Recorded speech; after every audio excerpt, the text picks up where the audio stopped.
Welcome, seekers of greatness. Today we embark on a journey of self-discovery and transformation, a journey fueled by the power of habits that have the potential to propel you beyond the limits of your imagination. In a world brimming with possibilities, it's easy to feel overwhelmed by the vastness of our dreams and aspirations. But what if I told you that there are specific habits you can cultivate to not only reach, but surpass your wildest dreams? Imagine a life where every action you take, every decision you make, leads you closer to your most audacious goals. A life where success is not just a distant dream, but a tangible reality. A reality that exceeds even your own expectations. That, my friends, is the promise of the habits we'll explore today.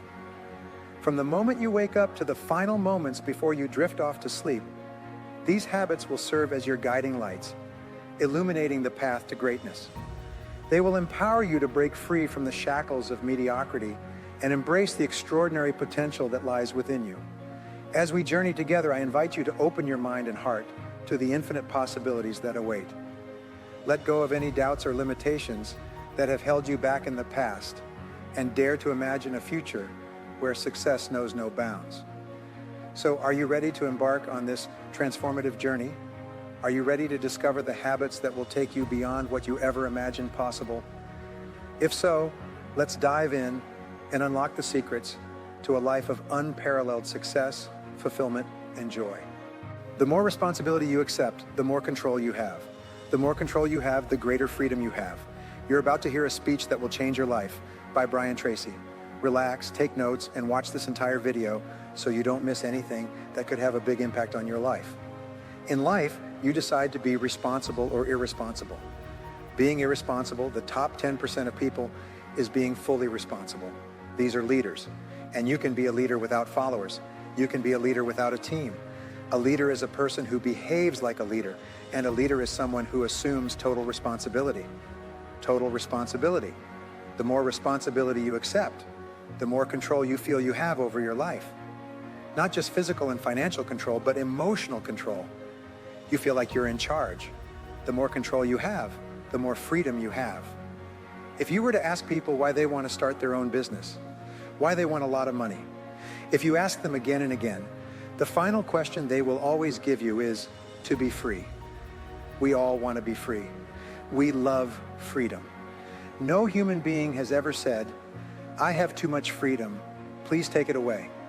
There are politicians who believe that voting members of the public have too much freedom and believe they have been elected to take away that freedom through taxes and regulations. But there is never a person who says, "I have too much freedom, please tax my income, please regulate and limit my behavior so that I do things you believe are good for me." When you put it that way, nobody would ever say that, and yet this is one of the great dilemmas of the day. So, the more responsibility you accept, the more control you have, and the more freedom you have, the more positive emotions you have. There is a direct one-to-one link between responsibility and control, freedom and positive emotions. At the lower end of the spectrum, irresponsibility leads to a lack of control, feeling out of control, a lack of freedom. You feel controlled by other people, and you have negative emotions. I spent hours and several years of my youth studying the concept of negative emotions.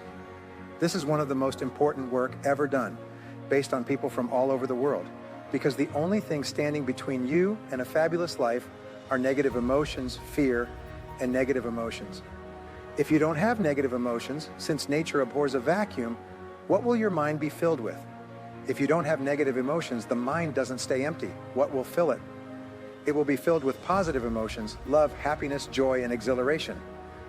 The big business of life is to eliminate negative emotions. And eliminating negative emotions is the key to unlocking the power of your subconscious and superconscious mind. How do we do it? Well, I found out how, and it works like a dam.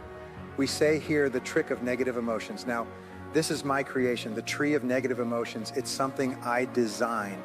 And in the tree of negative emotions, what you have here, and then you have the trunk, and then you have the root system. Here's the ground. In the tree of negative emotions, the fruits of the tree of negative emotions grow, which are anger, fear, doubt, and then there's envy, the green-eyed monster. Then there's envy. You know, envy is the main motivating force behind most modern politics. Those who have less envy, those who have more, and vote for people who promise to take it away. And then there's its twin sister, resentment. Oh, envy and resentment go hand in hand, arm in arm. And then there's self-doubt, and there are all kinds of fears, and there are about 54 negative emotions, and these are like trees, these are like fruits on the trees. So how do you get rid of negative emotions? Well, we say the first thing you do is you starve the roots to death, because if you starve the root system, the tree will wither and die. So there are two essential factors that maintain negative emotions, that create them and keep them alive. Justification. It's when you say, I'm entitled to this negative emotion because of what this person did, and what this person said, and what this person told me. At that time, I'm justified. And what we do is we continually talk, we have an ongoing conversation, thinking of all the reasons we're justified in being angry, upset, and negative about this person. All we think is, I'm entitled to this emotion. The other factor that creates negative emotions is identification. Identification is taking things personally. If we can't take things personally, then what happens is we can't attach any negativity to them.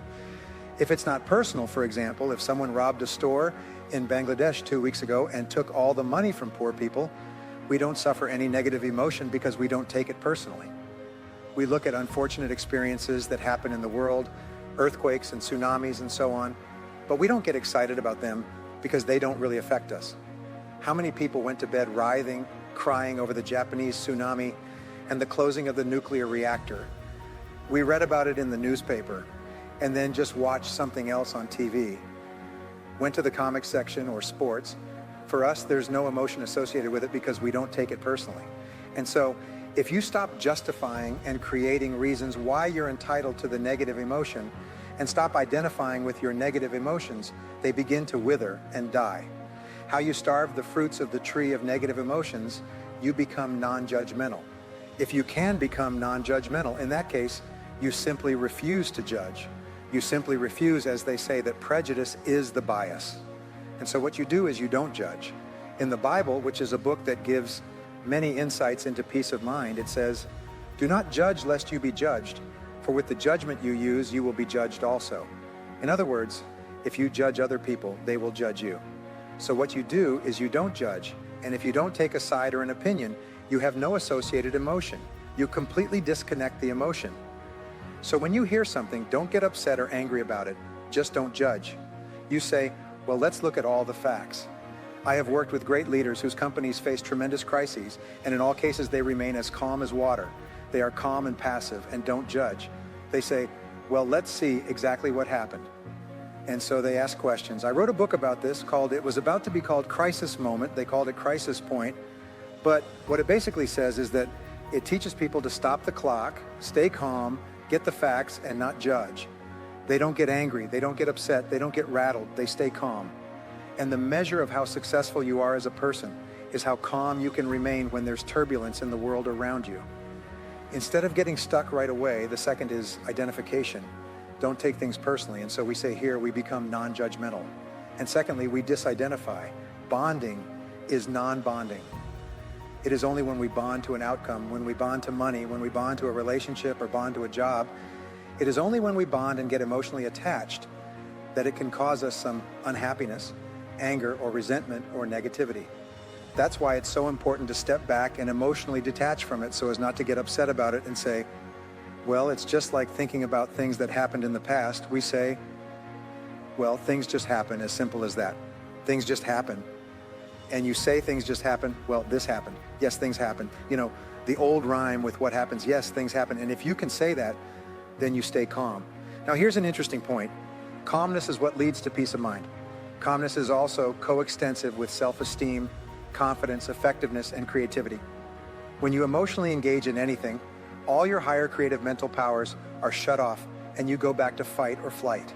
Your limbic system, fear, anger, and so on.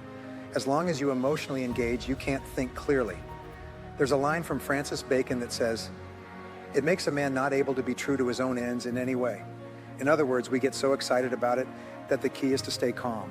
That's why they say, take a deep breath, count to 10, stay calm, detach, get the facts, don't get upset, don't get involved. Well, that's how negative emotions are eliminated. You'll find that people who don't have negative emotions are much calmer and more positive than others. However, there's something even better, and that's that the key to getting rid of negative emotions is to cut the trunk of the tree, which is blame. Blame is at the root of 99% of negative emotions. If we remove blame, we cut the tree. And it's almost as if these negative emotions were lights on a Christmas tree, and the Christmas tree is plugged into the wall. If you unplug one light from the Christmas tree from the wall, what happens to all the lights simultaneously? They all go out. And when you stop blaming, all your negative emotions stop. And as long as you're not blaming, your negative emotions stop. You have no negative emotions, and at that moment, your mind begins to fill with positive emotions. So, how do we stop blaming? Well, this is so simple and so powerful that it literally is life-changing for me.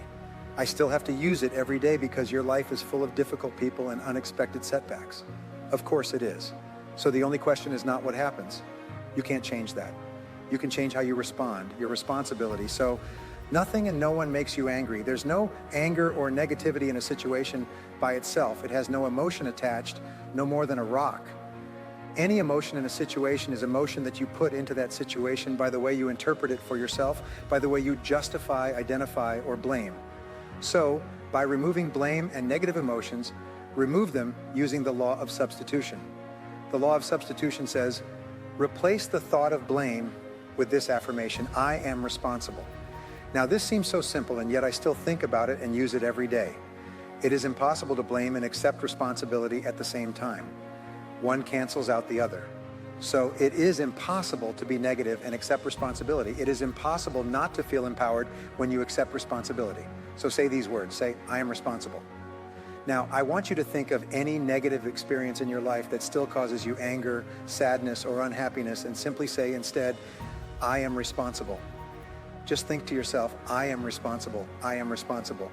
Now, what I learned that had a great impact on my mind is that rationalize your mind to think of all kinds of reasons why we are entitled to our negative emotions.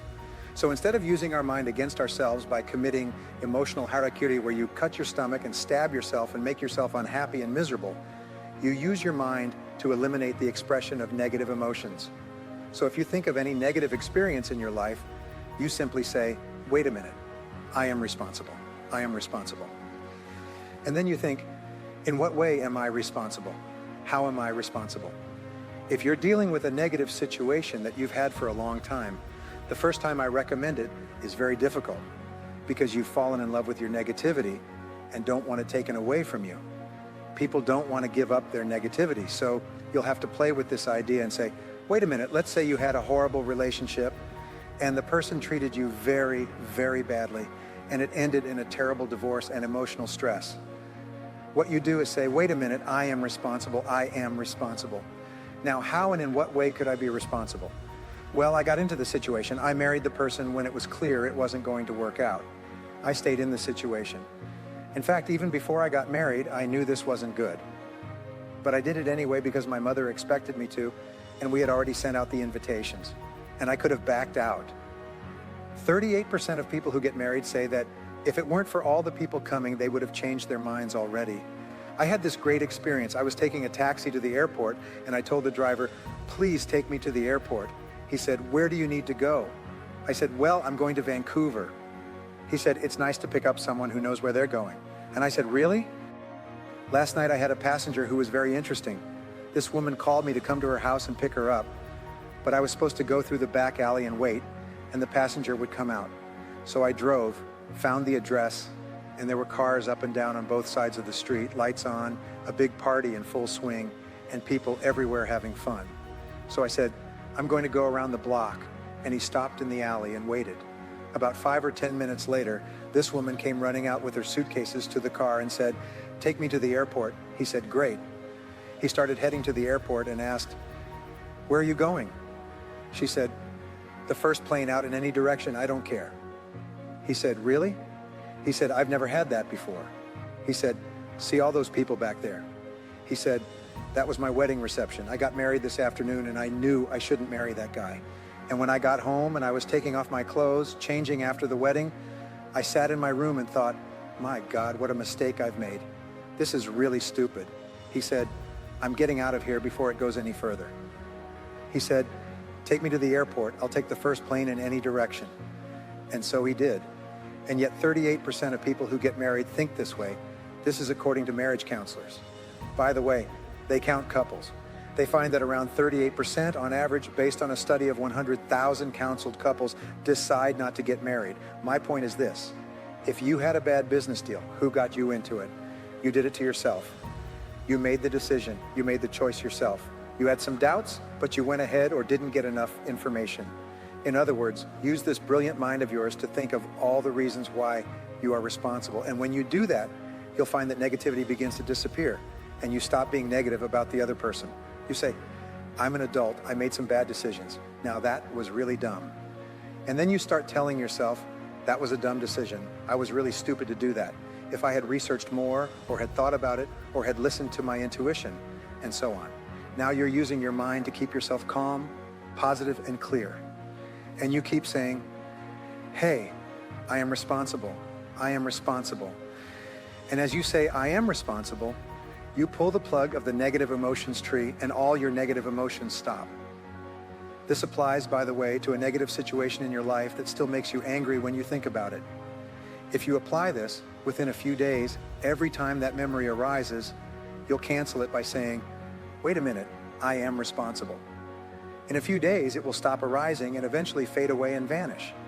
And you'll say, you know, I haven't thought about that situation for 2 or 3 weeks. And when it comes up, you just brush it off. Like in the game of Wakamo, you just brush it off and you say, wait a minute, I am responsible. And it stops again. And soon it disappears forever.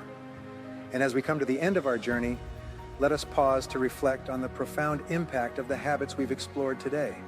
From the moment we set out, we embarked on a quest to uncover the keys to unlocking our fullest potential, to go beyond what we ever dared to imagine. Now, armed with the knowledge and wisdom gained along the way, we stand on the precipice of greatness, ready to seize the opportunities that await us.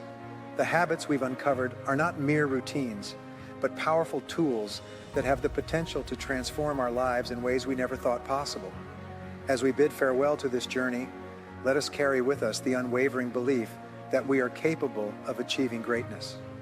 Let us embrace these habits with open arms, knowing that they will guide us towards a future filled with success, fulfillment, and joy. But our journey does not end here. It is merely the beginning of a new chapter, one filled with endless possibilities and boundless opportunities. So as we part ways, I urge you to continue cultivating these habits with diligence and determination. May they serve as beacons of light in the darkest of times, guiding you towards your dreams with unwavering certainty. And may you always remember that the power to go beyond what you imagined lies within you. Thank you for joining me on this extraordinary journey. May your path be filled with abundance, joy, and endless success as you continue to pursue your dreams with passion and purpose.